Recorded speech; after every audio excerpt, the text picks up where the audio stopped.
बुमराह बुमराह दी unplayable Bumrah. देखिए शुरू में जब उससे स्विंग नहीं हुआ तो वो है तो चालाक बॉलर, दुनिया का बेहतरीन बॉलर, छोटा रन अप है, डिफरेंट एक्शन है, पेस है। लोग तो ट्विटर के ऊपर ये ट्वीट कर रहे थे कि 400 लोडिंग फ्लैट विकेट इंडिया ने बना दिया, लेकिन होता क्या है कि उसके बाद से एकदम गेम ही चेंज हो जाती है। जहां 57 के ऊपर कोई आउट नहीं था, 10 ओवर के अंदर 50 हुआ था, वहां पे एकदम से इंडिया बॉलर्स ऐसे कमबैक करते हैं, बुमराह ही कमबैक करता है। आपकी वैल्यू किस वक्त होती है? जिस तरह बुमराह की है, विकेट नहीं मिल रही, आता आउट करके चला जाता है। T20 में आउट कोई नहीं हो रहा, बुमराह को लाया जाता है, विकेट लेके चला जाता है। टेस्ट क्रिकेट में पार्टनरशिप लग गई है, उसको लाया जाता है, वो विकेट लेके चला जाता है। नया बॉल करता है, पुराना बॉल करता है, जिस टाइम आके वो बॉल करे वो बैट्समैन को मुश्किल में डालता है। और ऐसा नहीं है कि सिर्फ बॉलिंग पिचेस पे ही मुश्किल में डालता है, फ्लैट पिचेस आप उसको दे दें। शाहीन शाह अफरीदी और बुमराह का अगर मैं आपसे कहूं कंपैरिजन करें, शाहीन अभी बहुत यंग है, तो बुमराह की क्लास कोई कंपैरिजन नहीं, कितना टाइम लगेगा? शाहीन अफरीदी में और बुमराह में कोई करना कंपैरिजन नहीं। भाई इंडिया ने रेल पेल मचा दी है इस विकेट के ऊपर। किधर है, मोहम्मद सिराज नहीं चल रहा, वो ये नहीं हो रहा। अबे भाई तुम लोगों को टेस्ट क्रिकेट देखने का शौक बहुत है, लेकिन पेशेंस नहीं है। सर नो डाउट यहाँ पर इंडियन टीम की जो विनिंग स्ट्रीक है ना, मुझे नहीं लगता कि कोई ब्रेक कर पाएगा वर्ल्ड रिकॉर्ड में। जिस तरह के वो इंडियन टीम रूल कर रही है test cricket, one day cricket, T20 cricket, सारे फॉर्मेट्स के ऊपर। बुमराह भी क्या चीज है यार, मतलब कि एक तो बॉलर तो खतरनाक है ही है, साथ अब बंदा भी खतरनाक हो गया है। बुमराह और कुलदीप ने जो बॉलिंग कड़ छोड़ी है सरफेस के ऊपर, बड़े दिनों से इस वाले बुमराह का इंतजार था। हर कोई कह रहा था बुमराह विकेट नहीं ले रहा, बुमराह विकेट नहीं ले रहा, बुमराह ये नहीं कर रहा, बुमराह वो नहीं कर रहा। लो जी आ गया बुमराह। और South Africa they are clueless at the moment. कुछ इनको समझ नहीं आ रही क्या करना है, रोकना है, मारना है, क्या कैसे आगे गाड़ी चलेगी। और पहले सेशन में ही जो पहला 1 घंटा था उसमें रन्स जिस रफ्तार से आए बस वही है। उसके बाद तो अब वो एक रन्स को तरसा हुआ है। बुमराह क्या ऐसी खुराक खा रहा है, क्या ऐसी डाइट ले रहा है, क्या ऐसा प्लान बना रहा है कि यार अनप्लेएबल बॉलर बना है। मोस्ट विकेट इन 2024 बुमराह के, लास्ट 4 साल में वे विकेट उसके। बॉर्डर गावस्कर सीरीज में 21 विकेट उस बंदे के हैं, वो टॉप पे जा रहा है। और रैंकिंग की बात करें वो नंबर 1 पे जा रहा है। रायन रिकल्टन और जिस तरह शुरू का स्टार्ट हुआ था एडन माकराम के बल्ले से, ऐसा लग रहा था कि साउथ अफ्रीका पाकिस्तान से जो मोटिवेशन लेकर आई है वो यहाँ डोमिनेट करेगी। लेकिन पहले सेशन में इंडिया ने जाते जाते 3 विकेटें ले ली थी, और आपको यही बात बोली थी कि इस सेशन में डिफाइन होगा कि ये डायरेक्शन जा किधर रही है आज के दिन की। भाई इंडिया ने रेल पेल मचा दी है इस विकेट के ऊपर। किधर है, मोहम्मद सिराज नहीं चल रहा, वो ये नहीं हो रहा। अबे भाई तुम लोगों को टेस्ट क्रिकेट देखने का शौक बहुत है, लेकिन पेशेंस नहीं है। मैंने कहा था पिछले सेशन के अंदर एक गलती हुई है शुभमन गिल से कि उसने मोहम्मद सिराज को 3 ओवर के बाद निकाल दिया। भाई वो डीजल गाड़ी के इंजन की तरह है, उसको गर्म होते होते रिदम में आते आते टाइम लगता है। लेकिन पहला जो उसने 3 ओवर का स्पेल किया 25 रन दिए, दूसरा 3 ओवर का स्पेल किया 9 रन दिए, और तीसरे स्पेल के अंदर 4 ओवर में जो मोहम्मद सिराज ने भाई साहब दिल खोलकर बॉलिंग की है, अब कोई नहीं बोलेगा कि मोहम्मद सिराज नहीं चल रहा।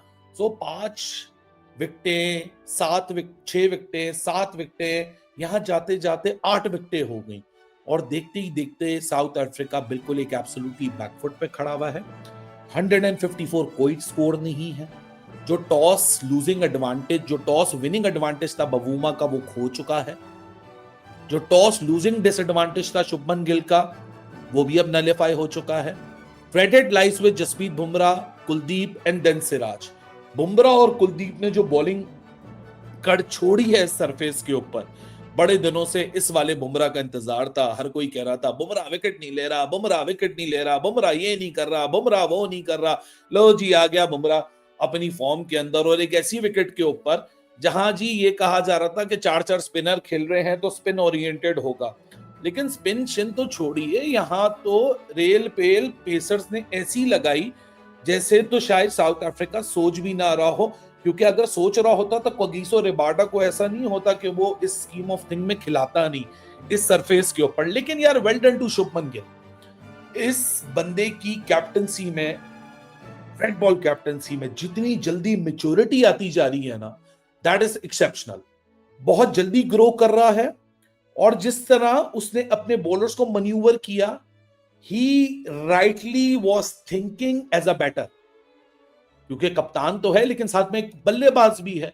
बुमराह भी क्या चीज है यार, मतलब कि एक तो बॉलर तो खतरनाक है ही है, साथ अब बंदा भी खतरनाक हो गया है। जो उसने बवूमा को बोला अबे बोना है ये आगे डैश। वो जो उसने लाइन बोली वो इस वक्त सोशल मीडिया के अंदर सर्कुलेट कर रही है, हर एक का अपना पीओवी उसके ऊपर आ रहा है, हर कोई अपना पॉइंट ऑफ व्यू दे रहा है।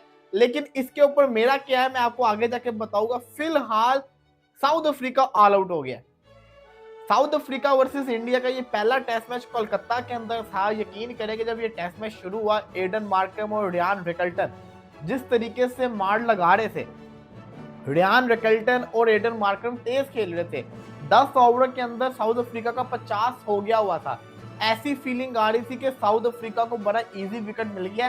कुछ लोग तो ट्विटर के ऊपर ये ट्वीट कर रहे थे कि 400 लोडिंग फ्लैट विकेट इंडिया ने बना दिया। लेकिन होता क्या है कि उसके बाद से एकदम गेम ही चेंज हो जाती है।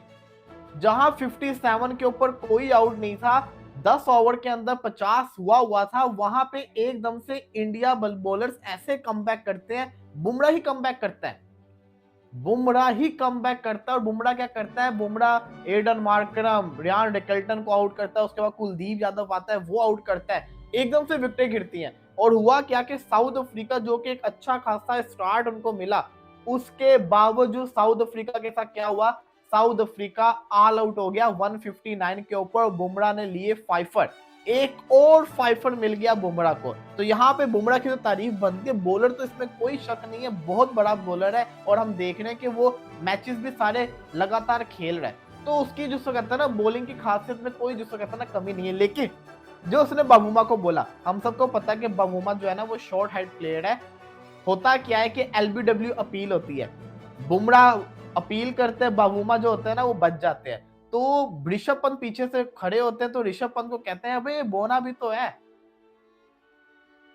कहने का मकसद ये था कि ऋषभ पंत कहता है ना ये ऊपर लगा, तो वो कहता है ये छोटा भी तो है ना, तो इसका छोटा जो होगा वो जो लंबा एक 6 फीट का प्लेयर होगा और एक 5 फीट का प्लेयर होगा। तो इससे आप खुद कंपैरिजन कर लें कि अगर उसको बॉल ऊपर लग रहा है तो कोई लंबे बल्लेबाज को वो जो बॉल होगा वो नीचे लगेगा। इसका कहने का मकसद ये था कि रिव्यू लिया जा सकता है। लेकिन साथ ही साथ एक वर्ड भी यूज किया गया, वो नहीं मैं बोल रहा, वो आप सबने वीडियोस वगैरह देख लो। मेरी नजर के अंदर ये गलत था, नहीं बोलना चाहिए था। बड़ा हाई लेवल का बॉलर है, एक रिस्पेक्ट है उसकी पूरी दुनिया के अंदर, और उसको उस रिस्पेक्ट को मेंटेन करना चाहिए। ऐसे वर्ड्स नहीं यूज करने चाहिए। अब तो वो काफी सीनियर भी हो गया हुआ है, कोई नया लड़का आके ऐसी हरकतें कर दे तो सब समझ आती है। लेकिन बुमराह जैसा दुनिया का सबसे बड़ा बॉलर वो ऐसी लाइन यूज करे ना, तो मैं समझता हूँ कि ये सही नहीं है। बुमराह को मेरा ख्याल है कि इस चीज को आगे से दोहराना नहीं चाहिए। बाकी बाबूमा को कोई समझ तो आई नहीं होगी, लेकिन ये अफ्रीका वाले तेज बड़े होते हैं। एक दफा का वाकया सुनाता हूँ आपको, पाकिस्तान वर्सेस साउथ अफ्रीका का मैच था, सरफराज अहमद विकेट के पीछे थे, तो फिल्को बॉय जो उनका प्लेयर था ना वो मारना था, तो सरफराज ने बोल दिया अबे काले क्या खाकर आया है, उसको काला बोल दिया। तो हुआ था क्या कि सरफराज अहमद के ऊपर बैन लग जाता अगले मैचेस के अंदर। तो इनको हल्का मत समझिए, इनको समझ, कमेंटेटर भी कंफ्यूज हो जाते हैं ये बोल क्या रहे हैं।